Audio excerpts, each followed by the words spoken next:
আসসালামু আলাইকুম। কাঁচা আম ফুরিয়ে যাওয়ার আগেই বানিয়ে নিন এই পছন্দের একটি ম্যাঙ্গো বার। ছোট থেকে বড় সবাই পছন্দ করবে। বিশেষ করে বাচ্চাদের খুবই পছন্দের একটা রেসিপি। দোকান থেকে কিনে খাওয়ার আর কোনো প্রয়োজন নেই। বাসায় কিন্তু তৈরি করে নিতে পারবেন। বেশি করে বানালে সারা বছর সংরক্ষণ করে খেতে পারবেন। আজকের এই কাঁচা আমের ম্যাঙ্গো বার তৈরি করার জন্যে প্রথমে আমি এখানে নিয়েছি 4টি কাঁচা আম। এবার আমগুলোকে আমি খুব ভালো করেই সিদ্ধ করে নেব। 1 চা চামচ লবণ দিয়ে আমগুলোকে আমি খুব ভালো করেই সিদ্ধ করে নিয়েছি। এবার চুলা থেকে নামিয়ে নিচ্ছি। চুলা থেকে নামিয়ে কিছুটা ঠান্ডা হলে আমের খোসাটা ছাড়িয়ে নিচ্ছি। সেমভাবে আমি সবগুলো আমের খোসা ছাড়িয়ে নিয়েছি। এখন আমের পিউরিটা বের করে নেব। দেখতে পাচ্ছেন আমি কিভাবে আমের পিউরিটা বের করে নিচ্ছি। আমি এভাবেই হাতের সাহায্যে কষলিয়ে সম্পূর্ণ আমের পিউরিটা বের করে নিয়েছি। আর এভাবেই আমি সবগুলো আমের পিউরি বের করে নিয়েছি। এখন আমের পিউরিটাকে আমি একটি চালনির সাহায্যে খুব ভালো করে চেলে নেব। তবে আপনারা চাইলে ব্লেন্ডারের সাহায্যে ব্লেন্ড করেও নিতে পারেন। কাঁচা আমগুলোকে আমি যেহেতু খুব ভালো করে সিদ্ধ করে নিয়েছি, তাই আমগুলো একদমই গলে গিয়েছে। এতে কোনো দানাদার ভাব নেই। দেখতেই পাচ্ছেন চেলে নেওয়াতে খুব ভালো করেই পিউরিটা বেরিয়ে এসেছে। আমার আমের পিউরিটা চেলে নেওয়া হয়ে গিয়েছে। এবার আমের পিউরিটাকে আমি খুব ভালো করেই জাল করে নেব। তার জন্যে চুলায় একটি প্যান বসিয়েই দিয়ে দিচ্ছি আমের পিউরি। তার সাথেই দিয়ে দিচ্ছি চিনি 1 কাপ। আমি এখানে 4টি আমের জন্যে 1 কাপ চিনি ব্যবহার করেছি। তবে আপনারা আপনাদের প্রয়োজন অনুযায়ী চিনিটা ব্যবহার করবেন। আমার কিন্তু 1 কাপেই একদম পারফেক্ট হয়েছিল। দিয়ে দিচ্ছি সাদা লবণ 1 চা চামচ, মানে আমরা যে রেগুলার লবণটা খাই ওটা।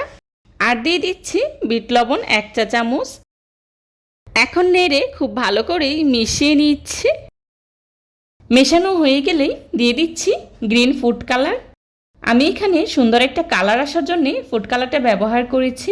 তবে এটা সম্পূর্ণই অপশনাল, আপনারা চাইলে স্কিপ করতে পারেন। এখন এভাবেই অনবরত নেড়ে চেড়ে আমের পিউরিটাকে খুব ভালো করে জাল করে নিতে হবে। নাড়া বন্ধ করা যাবে না, তাহলে কিন্তু প্যানে লেগে যেতে পারে। আমি বেশ অনেকটা সময় নিয়েই আমের পিউরিটাকে খুব ভালো করে জাল করে নিয়েছি। আর পানিটা পুরোপুরি শুকিয়ে আসা পর্যন্ত আমের পিউরিটাকে খুব ভালো করে জাল করে নিতে হবে। কাঁচা আমের এই ম্যাঙ্গো বারটা তৈরি করা কিন্তু খুবই সহজ। অল্প সময়ে অল্প উপকরণেই তৈরি করে নেওয়া যায় আর খেতে অসম্ভব মজার হয়। এই পর্যায়ে দিয়ে দিচ্ছি শুকনো মরিচ 1টি। শুকনো মরিচটাকে আমি চিকন করে গোল গোল করে কেটে ব্যবহার করেছি। এতে করে ম্যাঙ্গো বারটা দেখতে খুবই সুন্দর লাগবে আর খেতেও কিছুটা ঝাল ঝাল লাগবে। তবে এটা সম্পূর্ণই অপশনাল, আপনারা চাইলে স্কিপ করতে পারেন। আমের পিউরিটাকে আমি বেশ অনেকটা সময় নিয়ে খুব ভালো করে জাল করে নিয়েছি। দেখতে পাচ্ছেন পিউরিটা অনেকটাই ঘন হয়ে গিয়েছে। ম্যাঙ্গো বার তৈরি করার জন্যে আমের পিউরিটা একদম পারফেক্ট হয়েছে। অন্যদিকে আমি একটি প্লেটে কিছুটা তেল মাখিয়ে নিচ্ছি। মাখানো হয়ে গেলেই দিয়ে দিচ্ছি আমের জেলি। আমের জেলিটা দিয়েই খুব ভালো করে ছড়িয়ে দিচ্ছি। আমি কিন্তু ম্যাঙ্গো বারটা অনেকটাই মোটা করে বানিয়েছি, তাই এখানে একটি প্লেট ব্যবহার করেছি। তবে আপনারা যদি পাতলা করে বানাতে চান সেক্ষেত্রে 2টি প্লেট ব্যবহার করবেন।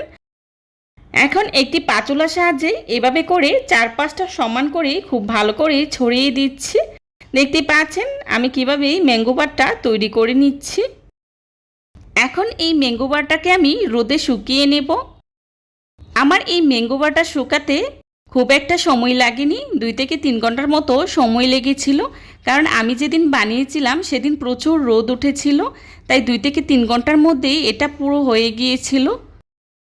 তবে রোদের পরিমাণটা যদি কম থাকে, মানে মিটমিটে থাকে, তাহলে কিন্তু শুকাতে অনেকটা সময় লাগবে। এখন একটি ছুরির সাহায্যে কেটে নিচ্ছি।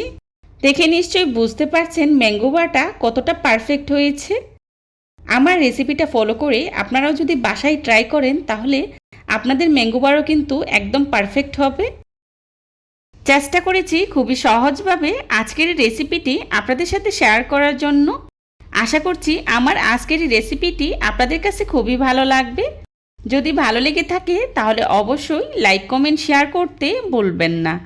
আপনাদের একটি লাইক এবং একটি কমেন্টস আমাদেরকে নতুন নতুন কন্টেন্ট তৈরি করতে অনেক উৎসাহিত করি।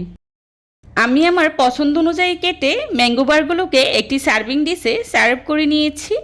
দেখতেই পাচ্ছেন ম্যাঙ্গো বারগুলো দেখতে কতটা লোভনীয় হয়েছে, আর খেতেও কিন্তু ভীষণ মজার হয়েছিল। আমার আজকের এই রেসিপিটি যদি আপনাদের কাছে ভালো লেগে থাকে তাহলে অবশ্যই একবার হলেও বাসায় ট্রাই করবেন, আর কেমন হয়েছে আমাকে কমেন্টস করে জানাবেন। যারা এতক্ষণ ধৈর্য সহকারে আমার ভিডিওটি দেখেছেন তাদেরকে জানাই অসংখ্য ধন্যবাদ। এই ধরনের সব ঘরোয়া এবং মজার মজার রেসিপি পেতে আমার চ্যানেলটি ভিজিট করে আসবেন প্লিজ। আমার পরবর্তী রেসিপি দেখার আমন্ত্রণ জানিয়ে আজকের মতো এখানেই বিদায় নিচ্ছি। সবাই ভালো থাকবেন, সুস্থ থাকবেন। আল্লাহ হাফিজ। আসসালামু আলাইকুম।